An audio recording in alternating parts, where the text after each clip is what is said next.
I'm going to start with sharing my screen like everybody else has. But that's always causing me a challenge, so I'm going to try it again. Here we go.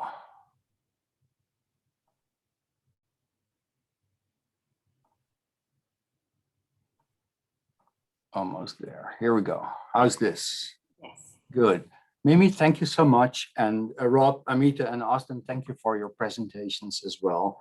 And thank you to the Center for Historic Houses. As you say, I'm a senior program officer at the Getty Foundation.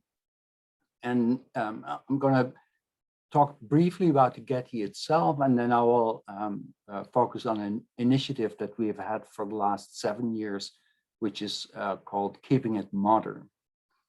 So the Getty is a non-governmental organization, so we're independent of the government, and we focus on the visual arts. And in the visual arts, we support and we value art historical research, so academic research, research into the preservation of works of art and architecture, and we support a museum.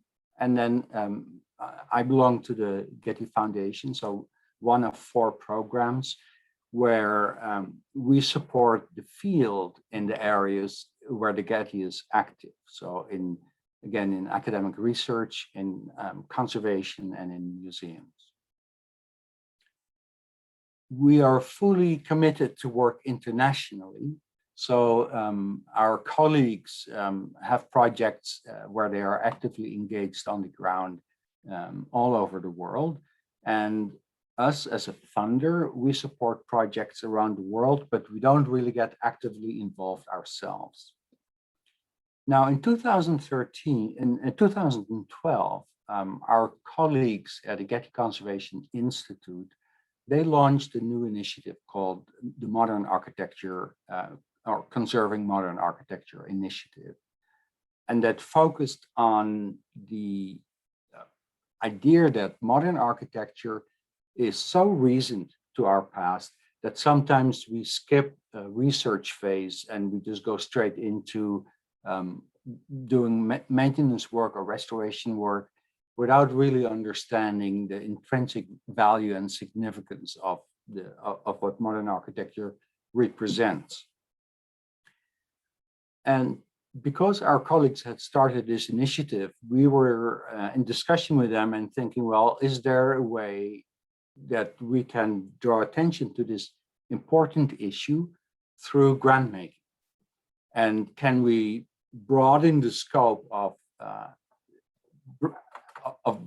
raising awareness about the issues related to modern architecture? And so we developed this initiative, a 7-year initiative, as I mentioned, called Keeping It Modern. Now, the foundation is not a stranger to architecture conservation grants, and we've given grants in this field before, and those included buildings like the Crown Hall by Mies van der Rohe, or even Shackleton's hut in the Antarctic, and I'll show images in a moment. Our main goal for Keeping It Modern was to advance the conservation and stewardship of 20th century architecture. That's a big, lofty goal, and I will explain in my talk how we came about to achieve this, we think, and what strategies we had in place. Here is the Crown Hall and Shackleton's hut, 20th century buildings for which we have given grants before. But with the Keeping It Modern, we really sort of step back and say, why do we support modern architecture? What are the issues of modern architecture? Clearly, there was a building boom in the 20th century, so structures were built rapidly. Economies were growing, post-war optimism, so buildings were erected quickly. There were new building systems developed, new materials developed, some of which were not thoroughly tested. And all that combined sort of created new conservation challenges that the field has to face today. Apart from the challenges of new materials and novel designs and proposing challenges that are different from traditional architecture, there's also a threat of demolition. And demolition, of course, is mostly driven by financial gain, where, you can see here with Prentice Hall that, the space around Prentice Hall and in Chicago and the space above it is tremendously valuable. And so because of financial gain, the Prentice Hall was sacrificed, which is very unfortunate. It's a beautiful building. Modern architecture is neglected. Here's a fantastic example of Marcel Breuer's Ariston Club building in Argentina, in Mar del Plata. Totally abandoned today. And as we've heard before from Rob and Austin, climate change, and Amita pointed to that as well, climate change and the accompanying extreme weather events cause problems for buildings that when they were created, the issues were not there that there are today. And an example here is this the Viking Ship Museum by Sørensen that was completed in 1968. It received a historic listing, the highest listing in Denmark in 1998.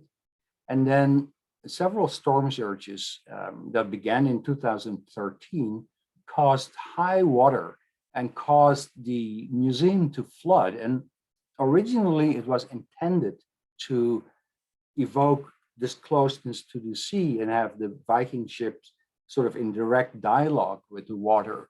But it was not anticipated that the galleries would actually flood. And now their government is looking at, they have already delisted the building, and they're looking at taking the building down and building a new structure that provides greater protection.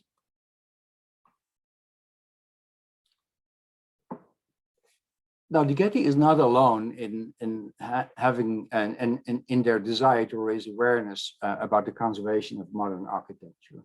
There is ICOMOS has a 20th century scientific committee. There is DOCOMOMO, a large international organization, and then the different country chapters have also created their own charters and guides for preserving modern architecture. So there's the Madrid document, the Burra Charter.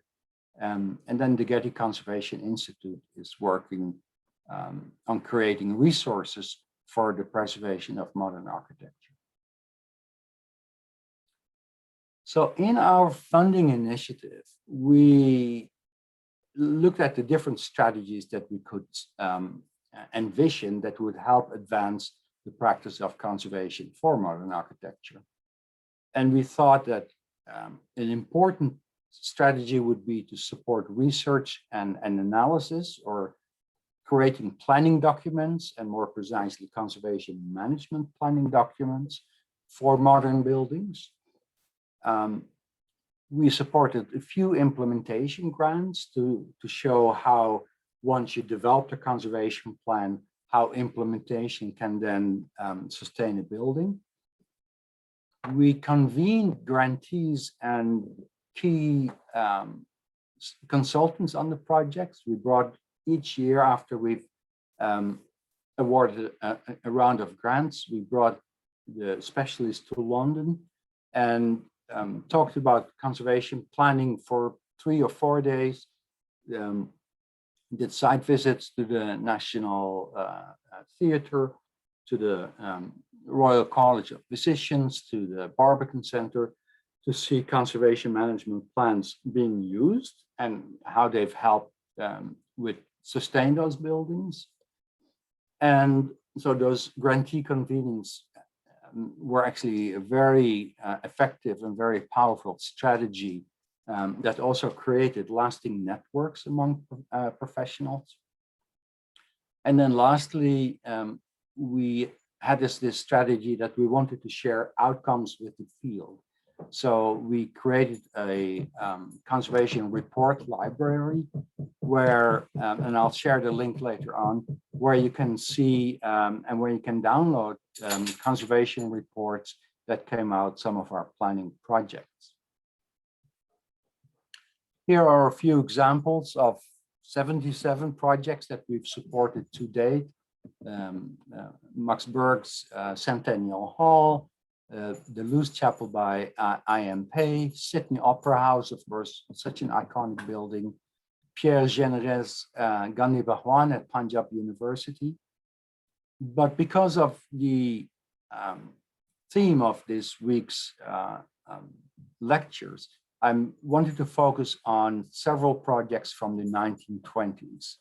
And on this slide, it's Einstein Tower, the Ridgefelt House, and Melnikov House. And these are modern historic houses, well, except Einstein Tower, which is a solar observatory.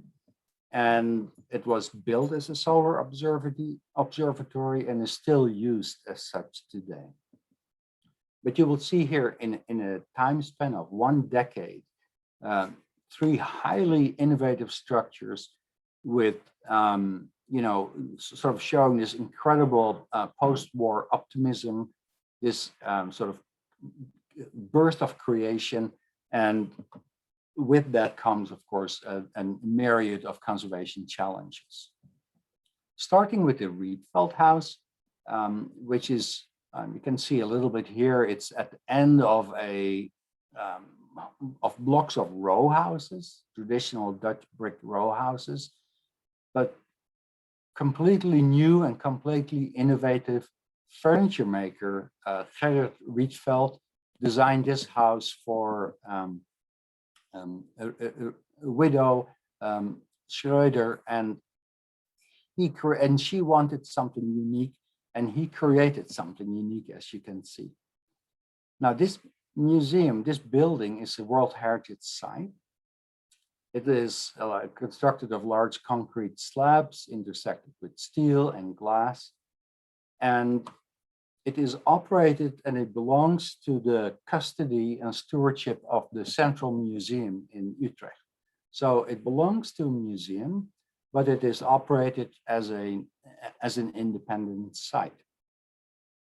Here you can see some earlier photographs on the left, and on the right, actually, you get a better view of how the building sort of ends a block of row houses. And in developing the conservation plan, the project team, they felt very strongly that not only would they have to look at all the design drawings and the as-built drawings, but they also had to look at how has this building performed over time? What were some of the past restorations? What was still authentic? What needed to be or might have to be restored? And then how do you maintain this building going forward? So what is the maintenance plan or maintenance schedules that you will have to develop for a building like this? As part of their effort, they consulted extensively with Bertus Mulder. You see him on the left here, on the upper left corner. And he was a close collaborator of Ridgefelt. And he actually was the first person who restored this building, which took place in the 1970s. So he was a valuable resource for the project team. And I think that's an important aspect, actually, of conservation management planning when you go through the process, that you actually engage people who have knowledge of the house, so either through oral histories or even people who live in the community. So community engagement or community events are really important for developing and writing a conservation management plan. And I think that goes to what Rob was saying earlier, that if you have a building that is sort of not so looked after or is a little bit out of the mainstream access-wise, then it's more vulnerable to youth gathering to vandalism to graffiti spraying. But when you engage the community, when you're they feel some sort of ownership for this house in this case, but for other structures, then you mitigate in a very powerful way the chance of vandalism. Here are some interior shots of the Ridgefelt House, and what you may not see, but if you look in the roof at the ceiling, I mean, you'll see some tracks there. And what is interesting about this house that it was modular on the inside. So there were walls that could be moved, and so you could create more private spaces.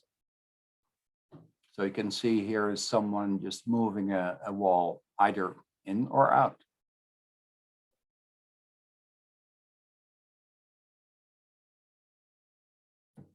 In the same decade, Eric Mendelssohn designed this beautiful tower. It's called the Einstein Tower, but it's a solar observatory. And in addition to a conservation management plan, the investigators on this project had to look at also sustainability. And they were looking at how can they create an indoor environment for the tower that is sustainable, so that doesn't cost a lot of energy. And they came up with a very interesting plan, or actually here's the detail of the solar scope. And I find it interesting, so this building dates to 1921, but it's still used as a solar observatory. So it still functions after 100 years. That's quite amazing. It has a large underground section. That is what I wanted to show. And that is now where many computers are housed. And they have devised a system in the tower to garner some of the computer energy and then warm up the tower itself. So they have created a sustainability plan that is really effective and helps them with cost savings. Their plan is available in the Keeping in Modern report library. So you can, at your leisure, download it and have a look at what they developed.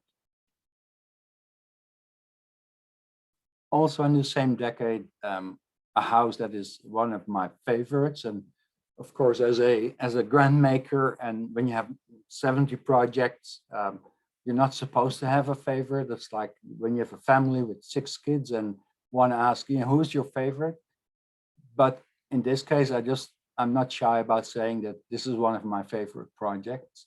And the background that you see behind me is actually not my house. It is one of the floors in Melnikov House.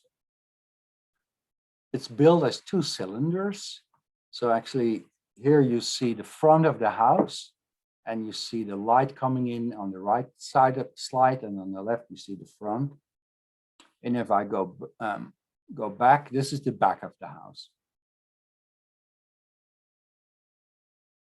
And it's just a wonderful open glass facade, 2 intersecting circles that are co-joined, and in a beautiful spot in Moscow.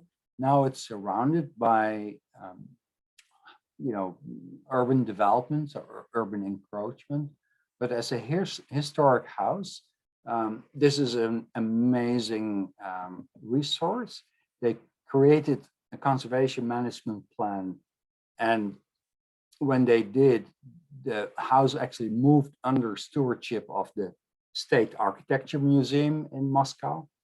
So they have actually very good custodianship, and they have already worked on the garden and on the geology, because there were issues with the foundation, and now they're developing a further plan for the interiors and the collections.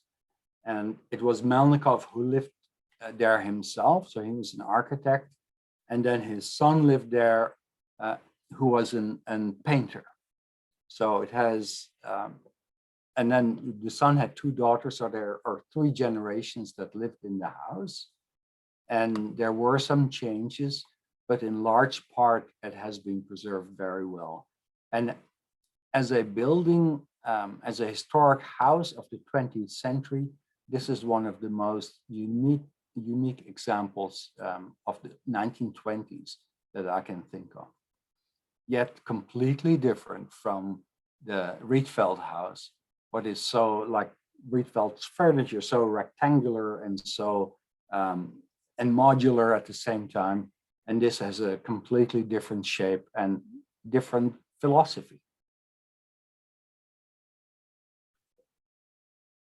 Also of the, just a year after the decade of the 20s, Le Corbusier built the Molitor building in France, and he occupied the two upper floors in the building. So he had one, his apartment there, and he had his atelier, his painting studio there.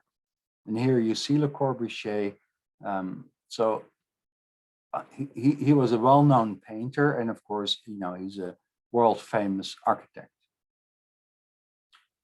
Le Corbusier had very strong opinions about art and architecture. I think everybody knows that, and he was very influential. And he was very successful and had a nice little cabin in France, where there was a sort of how can you say that, a conglomerate of smaller houses of artists that lived there. And one is the Villa E1027, built and designed by Eileen Gray. And she designed this house as a getaway, as a retreat for herself and her lover, Jean Baldovici. And their relation didn't last long, so already in the 1930s, they had broken up, and Eileen Gray didn't live there so much anymore. And it was like a summer vacation house. But you can see the interior design, where she put large color fields and very minimalistic. So she designed her own furniture, and she's well known for that. But the interior is very simple, very nicely laid out. And this was her preference. This is her design. But Le Corbusier, who lived next door during his vacations, was a friend of Baldovici. And at some point, after Eileen Gray didn't live there anymore, he took it up on himself to paint some of the walls. And this is, these are these large white walls that Eileen Gray valued. So I'll go back here. Or she valued these white spans, or beautiful blue coverings. But Corbusier, just totally not respecting that, came in and painted his paintings. So this is the Eileen Gray vision, and this is one angle that shows Le Corbusier's work. And he did, I think, maybe 5 or maybe up to 7 paintings where he felt, that was his right. And he did this without approval of Eileen Gray. So this has been a controversy since the 1930s and 1940s. And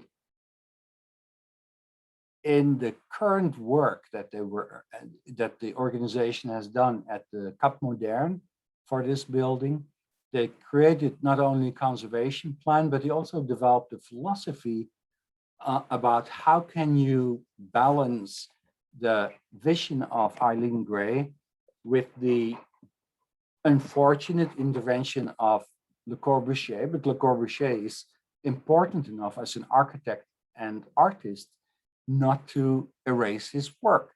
So how do you then balance Le Corbusier's intervention and his artistic contribution to Eileen's purer vision, knowing that Eileen Gray just absolutely abhorred the work that Le Corbusier had done? So they looked at several options, and I think they finally arrived at the solution that they have very thin white panels that on certain days they can put in front of the wall paintings as to obscure them. And you see that in this picture, where it will appear as if you're looking at a white wall, but in fact it is a white screen that sits close to the wall painting and obscures it. And I think it's probably a very elegant solution, because it will allow you to show history and show the significant intervention in the house that's become part of the house, but also it allows you to take visitors back to explore and appreciate the pure vision of Eileen Gray. Here are some other examples. So these are the examples that I gave from the 1920s are just a few of the projects that we supported through Keeping It Modern. And here at this slide, you see in the bottom the link to our report library. And when you can visit that, you can download for free the conservation plans that are presented there. And since the initiative is ongoing, we will be adding more reports to the library. So it will serve as a resource to the field. And there are several reports in there that relate to historic houses. So they might, my feeling is they will be of interest to you. And this is my last slide, and I thank you for your attention.